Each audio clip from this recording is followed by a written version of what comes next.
सभी कहानियां, किरदार और घटनाएं पूरी तरह से काल्पनिक हैं और केवल मनोरंजन के उद्देश्य से बनाई गई हैं। इनका वास्तविक जीवन, किसी व्यक्ति, स्थान या घटना से कोई संबंध नहीं है। हम किसी भी प्रकार के अंधविश्वास या डर फैलाने को बढ़ावा नहीं देते हैं। कृपया इन वीडियो को केवल मनोरंजन के रूप में देखें और इन्हें वास्तविकता से न जोड़ें। इस चैनल का कंटेंट डरावना हो सकता है, इसलिए छोटे बच्चों और संवेदनशील दर्शकों को सावधानी बरतने की सलाह दी जाती है। खूनी बरगद का उद्देश्य सिर्फ आपको रोमांच और मनोरंजन देना है। धन्यवाद। नमस्कार। आज के इस नए विश्लेषण में हम सीधे बिहार के डुमरांव किले के उस अंधेरे और खौफनाक रहस्य में उतरने वाले हैं।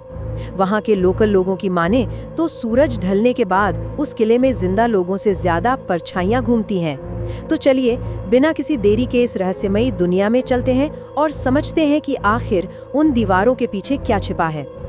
तो सबसे बड़ा सवाल ये है कि डुमरांव किले में आखिर परछाइयां जिंदा लोगों से ज्यादा क्यों हैं? गांव वाले हमेशा से ये क्यों कहते हैं कि उस किले के नीचे कुछ तो जिंदा है? इसका जवाब कोई आम बात नहीं है, बल्कि एक बहुत ही पुराने खून से लिखे गए अलौकिक नियम में छुपा है। आइए एक एक करके इस डरावने रहस्य की परतें खोलते हैं। अगर हम 80 साल पुरानी घटनाओं को आज से जोड़कर देखें ना, तो एक बहुत ही अजीब और खतरनाक पैटर्न दिखता है। देखिए, करीब 80 साल पहले कुछ ब्रिटिश सैनिक उस किले का खजाना लूटने गए थे। अगली सुबह क्या हुआ? उन सब की लाशें तहखाने के बाहर मिली, आंखें फटी की फटी रह गई थी और सबसे डरावनी बात, उन सब की जीभ कटी हुई थी। अब आज के वक्त में आते हैं। 4 दोस्त, करण, रीना, फैजान और निखिल, ये लोग हॉन्टेड जगहों को एक्सप्लोर करने वाले व्लॉगर्स थे। दोपहर में इन्हें एक जंग लगी चाबी मिलती है और रात 1:13 पर वो किले में घुसने की सबसे बड़ी भूल कर बैठते हैं। जब इन चारों को वो पुरानी चाबी एक एंटीक शॉप में मिली थी ना, तो उस दुकानदार का रिएक्शन सच में ध्यान देने वाला था। चाबी देखते ही उसके हाथ कांपने लगे थे। उसने साफ साफ कहा कि ये कोई भूत वूत नहीं है, बल्कि एक पहरेदार है, एक गार्डियन। उसने सख्ती से चेतावनी दी थी कि अगर ये चाबी डुमरांव किले की है तो रात होने से पहले इसे नदी में फेंक आओ। लेकिन जैसा कि हम सब जानते हैं, कभी कभी एडवेंचर का लालच डर पर भारी पड़ ही जाता है। खैर, रात 11:13 पे जैसे ही उन्होंने किले के अंदर कदम रखा, वहाँ एक दरवाजा था जो पूरी तरह चमगादड़ों से भरा हुआ था। जैसे ही उन्होंने चाबी घुमाई, एक ऐसी बदबू आई जैसे कोई लाश सड़ रही हो। और जैसे जैसे वो उस घने अंधेरे तहखाने की तरफ आगे बढ़े, उन्हें भारी जूतों की आवाजें आने लगी। ठक ठक ठक आवाज पूरे तहखाने में गूंज रही थी, लेकिन वहां दूर दूर तक कोई दिखाई नहीं दे रहा था। थोड़ा आगे बढ़ने पर उन्हें दीवारों पर पुराने सैनिकों की तस्वीरें दिखी और अजीब बात ये थी कि उन सबके चेहरे खरोच के मिटा दिए गए थे। तभी निखिल ने अपना कैमरा घुमाया और स्क्रीन पर जो दिखा वो किसी के भी होश उड़ा दे। एक लंबा आदमी, लोहे का भारी आर्मर पहने हुए, और उसका कोई चेहरा नहीं था। निखिल ने पलटकर देखा तो वहां कोई नहीं था, पर ठीक उसी वक्त कैमरे से एक बहुत ही खौफनाक आवाज आई, तुमने मुझे देख लिया। और ऊपर का वो भारी दरवाजा एक झटके में बंद हो गया। अब वो लोग उस तहखाने में पूरी तरह फंस चुके थे। अब आप सोचिए उन व्लॉगर्स ने क्या उम्मीद की होगी कि वहां एक बड़ा सा लोहे का संदूक होगा जिसमें सदियों पुराना सोना और शाही खजाना भरा होगा, राइट? पर असलियत कुछ और ही थी। वो एक गोल कमरा था जिसके चारों तरफ सूखा हुआ खून लगा था। छत से जंजीरें लटक रही थी जिनमें इंसानी नाखून फंसे हुए थे। और जब उन्होंने संदूक खोला तो उसमें कोई सोना नहीं, बल्कि एक पुरानी तलवार और एक डायरी रखी थी। मतलब समझ रहे हैं, ये कोई शाही खजाना नहीं था, ये एक ब्रूटल मिलिट्री टॉर्चर रूम था। उस पुरानी डायरी को खोलते ही पहले पन्ने पर एक वार्निंग लिखी थी। लिखा था, जिसने खजाना खोला उसकी आत्मा अब किले की है।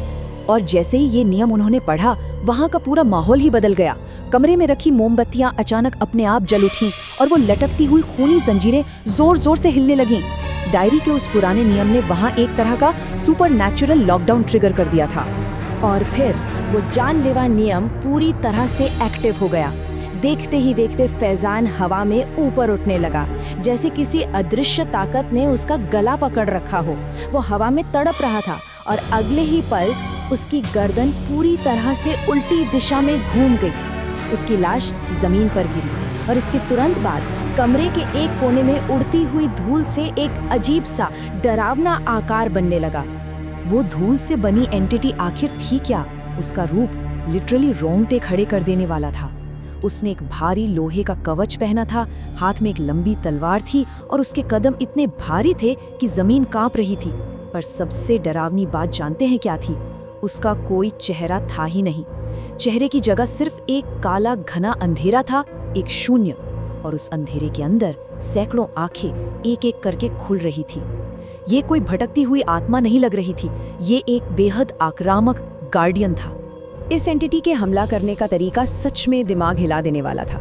डर के मारे जब निखिल वहां से भाग रहा था, उसने दीवार में अपना रिफ्लेक्शन देखा। निखिल की हालत खराब थी, लेकिन उसका रिफ्लेक्शन मुस्कुरा रहा था। फिर उस परछाई ने अपने ही हाथों से अपना चेहरा नोचना शुरू कर दिया और उस उतरे हुए चेहरे के ठीक पीछे वही बिना चेहरे वाला सैनिक नजर आया। उसके तुरंत बाद निखिल को घसीटकर अंधेरे में खींच लिया गया।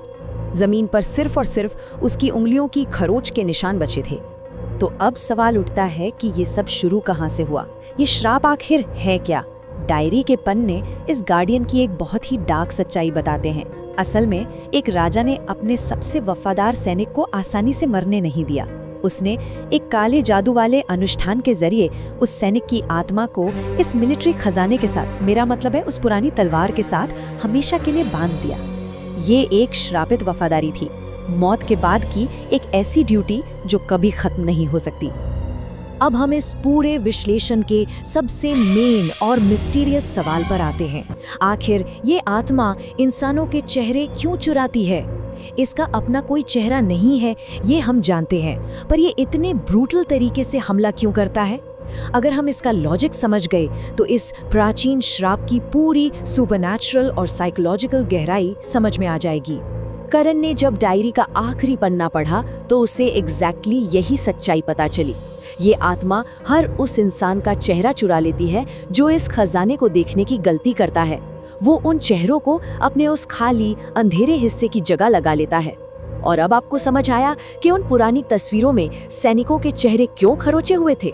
हाँ, क्योंकि उस गार्डियन का असली चेहरा हर नए शिकार के साथ बदल जाता था। उस खौफनाक रात की सुबह और भी दुख भरी और डरावनी थी। जब पुलिस वहां पहुंची तो उन्हें वहां सिर्फ रीना मिली। डर और सदमे की वजह से उसके बाल पूरी तरह सफेद हो चुके थे और वो अपना मानसिक संतुलन खो बैठी थी। वो बस पागलों की तरह हंसते हुए एक ही लाइन बार बार बोल रही थी। वो दिखता नहीं, लेकिन वो अभी भी यहीं खड़ा है। ये आपको बताता है कि उस तहखाने का साइकोलॉजिकल असर कितना ज्यादा तबाह करने वाला था। इस घटना के बाद पुलिस ने उस तहखाने को हमेशा के लिए सील कर दिया, लेकिन कहानी यहाँ खत्म नहीं होती। वहाँ एक सीसीटीवी कैमरा लगा था और उसमें कुछ ऐसा रिकॉर्ड हुआ जो साइंस और लॉजिक दोनों को फेल कर देता है।